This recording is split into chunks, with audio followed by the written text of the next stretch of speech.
Welcome to மிச்சிசை. So இன்னைக்கு நம்ம வீடியோல எத பத்தி பார்க்க போறோம்னா, டங்கி படத்த பத்தி பார்க்க போறோம். டங்கி. ஸோ இந்த படத்த வந்து நான் ஃபைனலா பார்த்தீங்கன்னா, தியேட்டர்ல போய் பார்த்தேன். ஸோ இந்த படம் தியேட்டர்ல போய் பார்க்கிறதுக்கு ஒரு முக்கியமான காரணம் யாருன்னு பார்த்தீங்கன்னா, ராஜ்குமார் ஹிரானி அவர்கள். இவரோட படங்கள் எல்லாமே பார்த்தீங்கன்னா, அவ்ளோ ஃபீல் குட் ஃபிலிமா இருக்கும். உலகத்துல உள்ள அத்தன ஆடியன்ஸுமே கவர்ற மாதிரி ஒரு படம் வந்து எடுப்பாரு. பொதுவா பார்த்தீங்கன்னா, படங்கள வந்து சில பேத்துக்கு வந்து கமர்ஷியல் படங்கள் ரொம்ப விரும்பி பார்ப்பாங்க. சில பேர் பார்த்தீங்கன்னா, இந்த ஆர்ட் ஃபிலிம்ஸ் ரொம்ப விரும்பி பார்ப்பாங்க.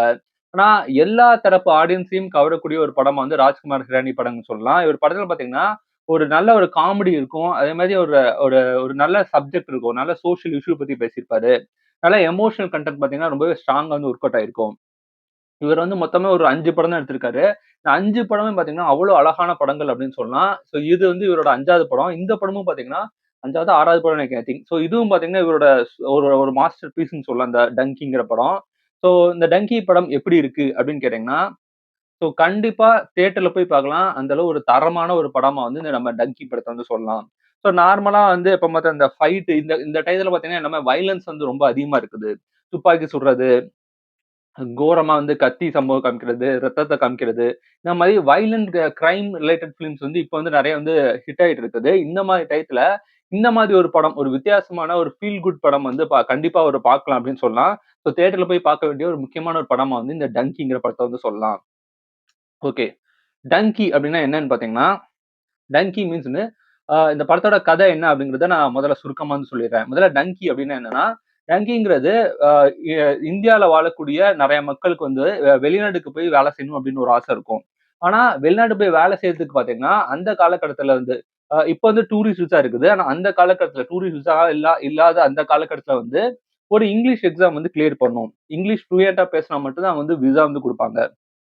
ஆனா, அந்த நார்த் இந்தியால நெறைய அந்த ஏழை மக்களுக்கு பார்த்தீங்கன்னா, அந்த பஞ்சாப் சைடு நெறைய இடங்கள்ல இருக்கக்கூடிய ஏழை மக்களுக்கு வந்து, ஒரு இங்கிலீஷ் ஃப்ளூயன்சி அப்படிங்கிறது ஒரு பெரிய ப்ராப்ளமாவே இருக்கும். இதுக்காக பார்த்தீங்கன்னா, இங்கிலீஷ் ஃப்ளூயன்ட்டா பேச நெறைய பேத்துக்கு தெரியாது. அதனால அவங்களுக்கு விசா வந்து ரிஜெக்ட் பண்ணிருவாங்க. ஆனாலும் அவங்களுக்கு வெளிநாட்டுல போய் எப்படியாவது வேலை செய்யணும், நெறைய சம்பாதிச்சு நம்ம ஃபேமிலிய காப்பாத்தணும் அப்படின்னு ஆசைப்படுவாங்க. இதுக்காக என்ன பண்ணுவாங்கன்னா, இல்லீகலா இந்தியன் கவர்ன்மென்ட்க்கு மட்டும் தெரியாம, வேற ஒரு நாட்டுக்கு இப்ப லண்டன் மாரி இங்கிலாந்து மாரி வேற ஒரு நாட்டுக்கு இல்லீகலா வந்து இமிகிரேட் ஆவாங்க. அதாவது ஒரு பார்டர் விட்டு ஒரு பார்டர் தாண்டுவாங்க. வெறுமனே பணம் சம்பாதிக்கிறதுக்காக மட்டும் உயிர பணயம் வச்சு ஒரு நாட்ட விட்டு இன்னொரு நாட்டு பார்டருக்கு வந்து தாண்டுவாங்க. இது பார்த்தீங்கன்னா ரொம்பவே ரிஸ்க்கான ஒரு விஷயம். மாட்டுனாங்கன்னா அங்கேயே வந்து சுட்டுருவாங்க. ஸோ அங்கேயே பார்த்தீங்கன்னா, அங்க சோல்ஜர்ஸ் அந்த நாட்டோட சோல்ஜர்ஸ் வந்து சுட்டுருவாங்க. ஆனா உயிர பணயம் வச்சு வெளிநாடுகளுக்கு வந்து வருஷம் வருஷம் கிட்டத்தட்ட 10,00,000 பேர் மேல இந்தியால இருந்து போயிட்டு இருக்காங்களாம். அது மட்டும் இல்லாம இந்த படத்துல ஒரு சீன் காமிக்கிறாங்க. லண்டன்ல மட்டும் 5,00,000 இந்தியன்ஸ் வந்து இல்லீகலா வந்து இருக்காங்களாம். அதாவது ப்ராப்பரான விசா இல்லாம, ப்ராப்பரான பாஸ்போர்ட் இல்லாம 5,00,000 பேர் வந்து இருக்கிறாங்களாம். காரணம் என்னன்னு பார்த்தீங்கன்னா, நம்ம நாட்டு பண வேல்யூட அங்க பண வேல்யூ வந்து அதிகமா இருக்குது. அந்த நாட்டுல பிச்சை எடுத்தா கூடயும், அந்த நாட்டோட பணத்த இங்க நம்ம கன்வெர்ட் பண்ணும்போது, இங்க நம்ம இந்தியன் மணிக்கு வந்து அதிகமா வந்து கிடைக்குது. தன்னோட குடும்பங்களுக்காக தன் வாழ்க்கைய அர்ப்பணிச்சு, அந்த மாரி வெளிநாட்டுல போய் கஷ்டப்படக்கூடிய இந்தியன்ஸோட அந்த வாழ்க்கைய வந்து காமிச்சிருக்காங்க. அதே மாரி அந்த இங்கிலீஷ் அப்படிங்கிற ஒரு விஷயம் வந்து எவ்வளோ பெரிய கஷ்டமா இருக்குது. அ அ என்ன சொல்றது? ஒரு கிராமப்புறங்கள்ல வாழக்கூடிய இந்தியன் மக்களுக்கு வந்து இங்கிலீஷ் அப்படிங்கிறது எவ்வளோ ஒரு ஒரு தடையா இருக்குது. ஒரு சாதாரண மனுஷங்க ஒரு பணம் சம்பாதிக்கணும் அப்படின்னு ஆசைப்பட்டு வெளிநாட்டுக்கு போனா கூடயும், இங்கிலீஷ் இருந்தா தான் போக முடியும் அப்படிங்கிற ஒரு கம்பல்ஷன் இருக்க டயத்துல, அவங்க இவ்வளோ உயிர பணயம் வச்சு பார்த்தீங்கன்னா, அந்த எப்படிலாம் போறாங்க அப்படின்ட்டு காமிச்சிருக்காங்க. ஸோ ரொம்ப நல்ல ஒரு ஃபீல் குட் ஃபிலிமா சொல்லலாம். ஸோ இந்த படத்தோட கதை என்னன்னு பார்த்தீங்கன்னா, பஞ்சாப்ல உள்ள ஒரு கிராமத்த தான் ஃபர்ஸ்ட் காமிக்கிறாங்க. இந்த கிராமத்துல பார்த்தீங்கன்னா, ஹீரோயின் இருக்காங்க. டாப்ஸி தான் ஹீரோயினா பண்ணியிருக்காங்க. அவங்க மனு அப்படிங்கிற ஒரு கேரக்டர் இருக்காங்க. அவங்களுக்கு வந்து ஒரு 2 ஃபிரெண்ட்ஸ் இருக்காங்க. ஸோ இவங்க 3 பேருக்கும் பார்த்தீங்கன்னா, அவங்க பெர்சனல் லைஃப்ல வந்து பெரிய பிரச்சனை இருக்குது. அதாவது பண பிரச்சனை தான். ஸோ பண பிரச்சனை இருக்குது. ஹீரோயினுக்கு வந்து வீடு இல்லாம கஷ்டப்படுறாங்க. அது மாரி இன்னும் அவங்களோட ஃப்ரெண்ட்ஸான 2 பசங்களுக்கு பார்த்தீங்கன்னா, வெவ்வேறு விதமான பிரச்சனை இருக்குது. ஸோ அதனால லண்டனுக்கு எப்படியாவது போணும் அப்படின்னு சொல்லி 3 பேர் வந்து ஆசைப்படுறாங்க. அந்த இடத்துக்கு வந்து ஷாருக் கான் வந்து வராரு. ஸோ ஷாருக் கான் எதுக்காக வராருன்னு பார்த்தீங்கன்னா, ஷாருக் கான் இந்தியன் ஆர்மில சோல்ஜரா இருக்க டயத்துல வந்து அவருக்கு ஒரு ஆக்சிடென்ட் ஆயிருக்கும். அந்த ஆக்சிடென்ட்க்கு வந்து ஒருத்தர் வந்து ஹெல்ப் பண்ணியிருப்பாங்க. ஸோ அவருக்கு நன்றி சொல்ற விதமா வந்து அந்த அந்த கிராமத்துக்கு வந்து வராரு. அப்படி கிராமத்துக்கு வரும்போது பார்த்தீங்கன்னா, இவங்கள வந்து மீட் பண்றாங்க. ஸோ இந்த 3 பேர் வந்து மீட் பண்றாங்க. 3 பேருக்கு வந்து லண்டனுக்கு போணும் அப்படின்னு ஒரு ஆசை இருக்குது. இதனால அவங்க கூட சேர்ந்து இவங்களும் வந்து ஹெல்ப் பண்றாங்க.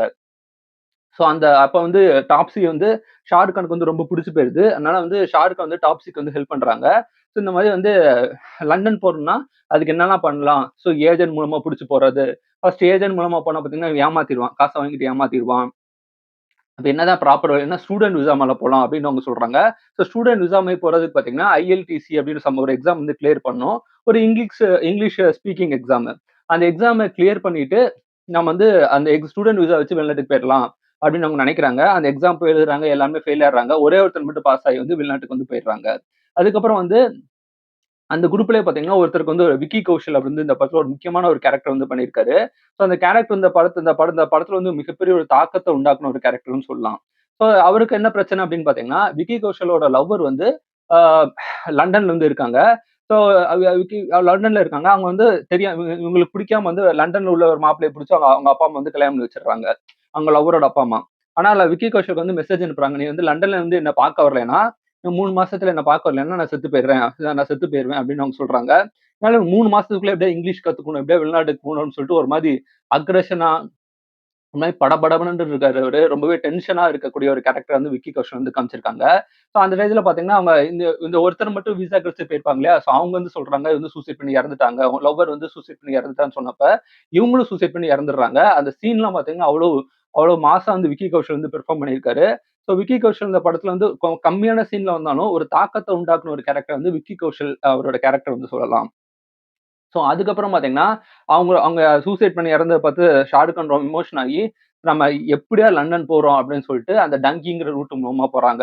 ஒரு 6 பேர் 6, 7 பேர் வந்து போறாங்க. ரொம்ப கஷ்டமான ஒரு பயணம். அதாவது தண்ணீல போணும், பாலைவனத்துல போணும், கடல்ல போணும், மலை மேல ஏறி போணும். இந்த மாதிரி ரொம்ப கஷ்டமான பயணத்தலாம் தாண்டி லண்டனுக்கு அவங்க போய் சேர்றாங்க. போற வழியிலே பார்த்தீங்கன்னா, அவங்க கூட வந்து ஒரு 3 பேர சுட்டு கொன்றுறாங்க. போகும்போது ஒரு ஆக்ஷன் சீக்வென்ஸ் மாரி காமிச்சிருக்காங்க. அது ஒண்ணு தான் பார்த்தீங்கன்னா, இந்த படத்துல ஒரு ஆக்ஷன் சீக்வென்ஸ் சொல்லலாம். மத்தபடி எல்லாமே வந்து ரொம்ப எதார்த்தமான ஒரு பாணியில தான் இந்த படம் வந்து எடுத்திருக்காங்க. ஸோ லண்டன்ல போய் பார்த்தா, ஸோ லண்டன்ல அவங்க அவ்வளோ பெரிய கஷ்டப்படுறாங்க. ஸோ எவ்வளோ தூரம் வந்து அவங்க அ வெளிநாட்டுலருந்து வெளிநாட்டுலருந்து எப்படியோ போய் பணம் சம்பாதிக்கிறதுக்கு வெளிநாட்டுக்கு போறாங்க. ஆனா வெளிநாட்டுல அவங்களுக்கு எங்கேயுமே மரியாதையே இல்ல. போலீஸ் தொரத்துறாங்க, இல்லீகலா இருக்கிறாங்க அப்படின்னு சொல்லி ஒரு ஸ்டேஜ்ல போலீஸ்ல மாட்டிக்கிறாங்க. அப்ப ஜட்ஜ் கேட்கறாங்க, நீங்க வந்து ஒரு ஆப்ஷன் வந்து ஜட்ஜ் குடுக்குறாங்க. சிம்பிளா அந்த சீன சொன்னா, ஒரு ஆப்ஷன் வந்து ஜட்ஜ் குடுக்குறாங்க. நீங்க வந்து லண்டன்ல இருக்கணும் அப்டின்னா, நீங்க ஒரே ஒரு ரீசனால தான் இருக்க முடியும். நீங்க இந்தியால இருக்கிறதுக்கு உங்க உயிருக்கு ஆபத்து அப்டின்னு நீங்க ஒத்துக்கிட்டீங்கன்னா, நீங்க லண்டன்ல இருக்கலாம். அப்டி இல்லன்னா நீங்க இருக்க முடியாது அப்டின்னு சொல்றாங்க. ஸோ ஷாருக் கான் கூட இருக்கக்கூடிய அந்த 4 பேரும் பார்த்தீங்கன்னா, அவங்களுக்கு லண்டன்ல இருக்கணும்னு ஆச. ஆனா ஷாருக் கானுக்கு அப்டி கிடையாது. அவங்க லவ்வருக்காக தான் அவங்க லண்டன் வந்திருக்காங்க. அது இல்லாம ஷாருக் கான் வந்து ஒரு சோல்ஜர் வேற. ஒரு இந்தியன் சோல்ஜர் வந்து இந்தியா நாட்ட பத்தி தப்பா பேசக்கூடாது இல்லையா? அதனால கோர்ட்ல வந்து சொல்லிடுறாங்க. அந்த மாரி எங்க எங்க எங்க எங்க கண்ட்ரில இருக்கிறதுனால எனக்கு எந்த ப்ராப்ளமும் இல்ல அப்படின்னு ஷாருக் கான் சொன்னோனே, ஷாருக் கான மட்டும் இந்தியாவுக்கு வந்து அனுப்பிச்சுடுறாங்க. மீதி எல்லாரும் வந்து எங்க நாட்டுல இருக்க எங்களுக்கு பயமா இருக்கு அப்படின்னு அவங்க ஒத்துக்கிட்டதுனால அவங்க அப்படியே லண்டன்லயே இருக்கிறாங்க. இதுக்கு இடையில பாத்தீங்கன்னா, ஷாருக் கானுக்கும் டாப்ஸுக்கும் இடையில அந்த லவ் கெமிஸ்ட்ரி வந்து அவ்வளோ அழகா வந்து ஒர்க் அவுட் ஆயிருக்கு. அந்த சீன்ஸ் எல்லாம் பாத்தீங்கன்னா, அந்த போற வழியில அந்த டிராவலிங்ல இருக்கக்கூடிய சீன்ஸ் எல்லாம் வந்து அவ்வளோ அழகா இருக்குது. ரொம்ப ஒரு ஃபீல் குட்டா அந்த அந்த லவ் சீன்ஸ்ல வந்து சொல்லலாம். ரொம்ப அழகா வந்து எடுத்திருக்காங்க. ஸோ லவ் பிரேக்கப் ஆறதுக்கு நெறைய ரீசன் இருக்கும். ஆனா, ஒரு நாட்டோட ஒரு சோல்ஜரோட நாட்டுப்பற்றால ஒரு லவ் பிரேக்கப் ஆறது வந்து இதான் ஃபர்ஸ்ட் டைம் மாதிரி ஒரு காமிச்சிருக்காங்க. ரொம்ப அழகா அந்த லவ் பிரேக்கப் வந்து காமிச்சிருக்காங்க. ஸோ பிரேக்கப்ன்னு சொல்ல முடியாது. பிரிஞ்சிடுறாங்க. ஸோ பிரிஞ்சு அவங்க வந்து இவர் வந்து இந்தியாவுக்கு போயிறாரு. அப்ப லண்டன்ல வாழ்றாங்க. ஸோ இது எல்லாமே பார்த்தீங்கன்னா ஃபிளாஷ்பேக்கு. ஸோ இது ஃபர்ஸ்ட் சீக்வென்ஸ்லேருந்து எல்லாத்தையுமே வயசானவங்களா வந்து காமிக்கிறாங்க. அதுக்கு இடையில அந்த ஃபிளாஷ்பேக் மாதிரி வருது. ஸோ ஃபைனலா அவங்க வந்து திருப்பி அவங்க அந்த லண்டன்ல போய் செட்டில் ஆன இந்தியன்ஸ் வந்து திருப்பி இந்தியாவுக்கு வராங்களா இல்லையா? அப்படிங்கிறது இந்தியாவுக்கு வர்றாங்க. ஸோ இந்தியாவுக்கு 25 வருஷம் கழிச்சு திரும்பி இந்தியாவுக்கு திரும்பியும் இல்லீகல் மூலமா தான் வராங்க. அதாவது கொஞ்சம் புத்திசாலித்தனமா கொஞ்சம் வேற மாரி வராங்க. ஸோ இந்தியாவுக்கு வர்றாங்க. அப்படி வந்து பார்த்தீங்கன்னா, கிட்டத்தட்ட வெளிநாட்டுக்கு போய் தன் வாழ்க்கையே தொலைச்சிடுறாங்க. அங்க உள்ள பீப்பிள் எல்லாருமே பார்த்தீங்கன்னா, வெளிநாட்டுக்கு போயி தன்னோட வாழ்க்கையே தொலைச்சுட்டு 25 வருஷம் கழிச்சு வந்து வீடு அவங்க நெனச்ச மாரி சம்பாதிச்சாலும், ஆனா ஒரு ஒரு அர்த்தமற்ற ஒரு வாழ்க்கை மாதிரி ஒரு வாழ்ந்திருக்காங்க அப்படிங்கிறத ஒரு ரொம்ப ஃபீலா வந்து காமிச்சிருக்காங்க. ரொம்ப எமோஷனலா நெறைய சீன்ஸ்ல பார்த்தீங்கன்னா, ரொம்ப அழுகுற மாரி இருக்குது. நெறைய சீன்ஸ் கொஞ்சம் காமெடி இருக்குது. ஃபர்ஸ்ட் நம்ம அந்த படம் விஷுவலா பார்க்கும்போது, நெறைய இடங்கள்ல நம்ம சிரிச்சிருப்போம். அதே நேரத்தில நம்ம நெறைய இடங்கள்ல நம்மளே ஒரு எமோஷனலா ஒரு கண்ணீர் வர மாரி காமிச்சிருக்காங்க. ஸோ ஃபைனலா பார்த்தீங்கன்னா, ரொம்ப எமோஷனலா அந்த படம் வந்து முடிச்சிருக்காங்க. ஸோ ஃபைனலா ஒரு ஒரு சின்ன ஃபூட்டேஜ் மாரி காமிக்கிறாங்க. உண்மையிலே இந்த மாரி எவ்வளோ பேர் எப்படிலாம் போறாங்க அப்படின்ட்டு அந்த டங்கி மூலமா அதாவது இல்லீகலா எவ்வளோ பேர் போறாங்க அப்படிங்கிறத ஃபைனலா ஒரு ஒரு ஒரு ஒரு சின்ன ஒரு ஷா ஷா ஒரு டாக்குமெண்டரி மாரி காமிச்சாங்க. ஸோ அத பார்க்கறதுக்கு பார்த்தீங்கன்னா, ரொம்ப எமோஷனலா இருக்குது. ஸோ பணத்துக்காக எப்படிலாம் மனுஷங்க கஷ்டப்படுறாங்க. ஒரு இந்தியாவ விட்டு வெளிநாடுகளுக்கு இவ்வளோ ரிஸ்க்கான விஷயத்த தாண்டி வெளிநாட்டுல போய் வெறுமனே பணம் சம்பாதிக்க மட்டும் போறாங்க அப்படிங்கிறது ஒரு வேதனையான ஒரு விஷயமா இருக்கு. நம்ம இந்தியன் எக்கனாமி டவுனா இருக்கிறதுக்கு தான் அது முக்கியமான ஒரு காரணம் அப்படின்னு நம்ம சொல்லலாம். ஸோ ஸோ ஓவரால் இந்த படம் எப்படி இருக்கு அப்படின்னு கேட்டீங்கன்னா, கண்டிப்பா வந்து தியேட்டர்ல போய் இந்த படம் வந்து பார்க்கலாம். ஸோ பேக்கிரவுண்ட் ஸ்கோர் எல்லாமே நல்லா இருந்தது. ஷாருக்கோட ஆக்டிங் அந்த உணர்ச்சிய வெளிப்படுத்தக்கூடிய சீன்லாம் பார்த்தீங்கன்னா, அப்படி ஷாருக் கான் புகுந்து விளையாடிருக்காரு. ஸோ சும்மாவே ஷாருக் கான் பார்த்தீங்கன்னா, அந்த லவ் சீக்வென்ஸ் ஆகட்டும், இந்த அழுகுற சீன்ஸ்லாம் வந்து அவரு க்ளோஸ் அப்ல வந்து பயங்கரமா வந்து ஆக்ட் பண்ணுவாரு. ஸோ தன்னை கவனிக்க வைப்பாரு ஷாருக் கான். அது மாரி இந்த படத்துலயும் பார்த்தீங்கன்னா, அந்த ரொம்ப எமோஷனலான சீன்லாம் வந்து ஷாருக் கானோட பெர்ஃபார்மன்ஸ் வந்து பயங்கர மாஸா வந்து பண்ணியிருக்காரு. அதே மாதிரி டாப்ஸியும் பார்த்தீங்கன்னா, டாப்ஸி நடிச்ச படங்களே இந்த படம் பெஸ்ட் படம் வந்து சொல்லலாம். ஃபுல் ஃபிளெட்ஜ்டா ஒரு நல்ல ரோல் வந்து டாப்ஸி வந்து பண்ணியிருக்காங்க. ஆனா அவங்க கூட நடிச்ச அந்த 2 ஃபிரெண்ட்ஸும் பார்த்தீங்கன்னா, ரொம்ப அழகா வந்து நடிச்சிருக்காங்க. ஸோ விக்கி கௌஷல் அந்த ஒரு பர்ட்டிகுலர் சீன் வந்தாலும், அவரு ரொம்ப நல்லாவே பெர்ஃபார்ம் பண்ணியிருக்காரு. ஸோ ஓவரால் இந்த படம் எப்படி இருக்குன்னா, ஸோ ஒரு வித்தியாசமான படம் பார்க்கணும்னு நெனைக்கிறவங்க, ஒரு காமெடி கலந்த ஒரு ஃபேமிலி சப்ஜெக்ட்டா ஃபேமிலியா போய் பார்க்கறதுக்கும் சரி, ஒரு ஃபீல் குட் ஃபிலிம் பார்க்குறோம்னு நெனைக்கிறவங்களுக்கு வந்து இந்த படம் வந்து கண்டிப்பா மஸ்ட் வாச்சபிள் ஃபிலிம் அப்படின்னு நம்ம சொல்லலாம். ராஜ்குமார், ஹிரானி படங்கள ரொம்ப விரும்பி பார்க்குறவங்களுக்கும் இந்த படம் வந்து ஒரு ஃபுல்லி சாட்டிஸ்ஃபைடான ஒரு படமா இருக்கும். ஸோ ஸோ இதான் பார்த்தீங்கன்னா, இந்த படத்தோட ஒரு சுருக்கமான ஒரு ஒரு விமர்சனம். ஸோ எனக்கு பெர்சனலா இந்த படம் ரொம்பவே புடிச்சிருந்தது. தியேட்டர்ல போய் பார்த்த எனக்கு தியேட்டர்ல போய் பார்த்து இம்ப்ரெஸ் ஆன நெறைய படங்கள்ல இந்த படமும் ஒரு படம் அப்படின்னு நான் சொல்லுவேன். ஸோ இந்த வீடியோ உங்களுக்கு பிடிச்சா லைக் பண்ணுங்க, ஷேர் பண்ணுங்க, முயற்சி செய்கி சப்ஸ்கிரைப் பண்ணுங்க. Thank you.